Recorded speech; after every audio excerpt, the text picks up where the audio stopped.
Hi, I'm Andrew Harvey, and I'm a junior here at Carleton. You know, for a lot of students, riding a bike can be a fast and effective method of transporting oneself from one side of campus to the other quickly, but they can also be quite hazardous. Did you know that at Carleton, the same number of students are killed each year in bicycle accidents as are killed by great white sharks on campus? In the next few minutes, we hope to inform the Carleton community and the world at large about some of the unknown hazards of bike riding and some of the do's and don'ts of being a responsible member of the biking community. This is Wheels of Fury.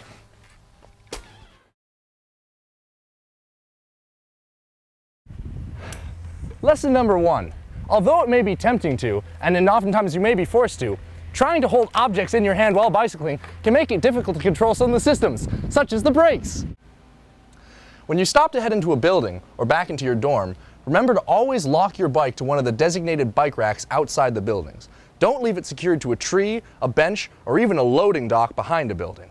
Remember, for your bike security, you always want to make sure you leave it in an appropriate location.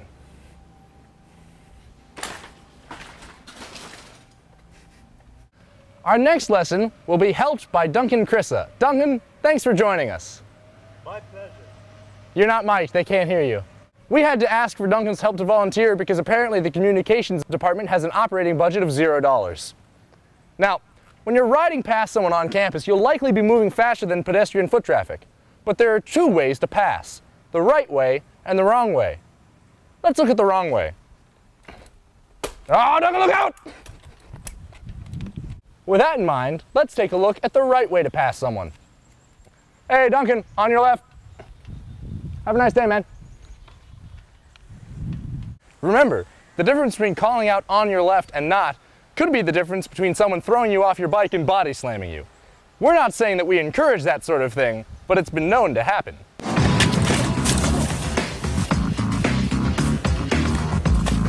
I don't think so.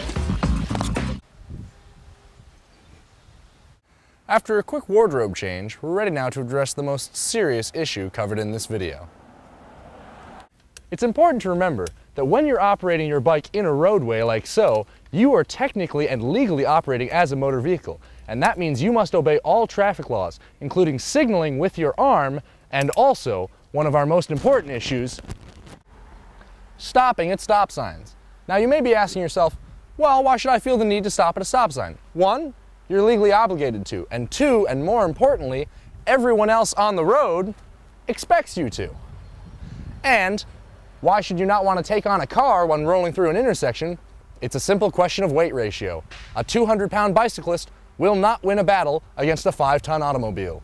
So remember, always stop at red. Woo-hoo-hoo! When riding at night, you always want to make sure you have some sort of light device to help illuminate you, both the cars, and so you can see where you're going. Oh!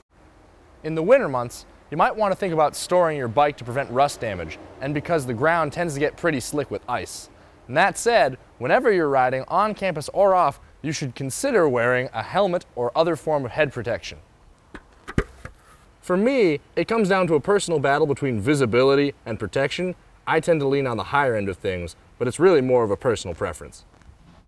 We're here with a pair of Carleton students. How do you two feel about bike safety on campus? We don't have bikes. No. So we feel safe as walkers. Well, that about does it for Wheels of Fury. I hope this has been somewhat helpful to gain you a better understanding of how you should conduct yourself when riding a bike around campus.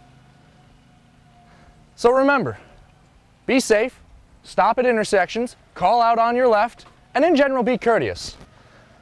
And I'll see you out there, but not on a bike. I don't even own one.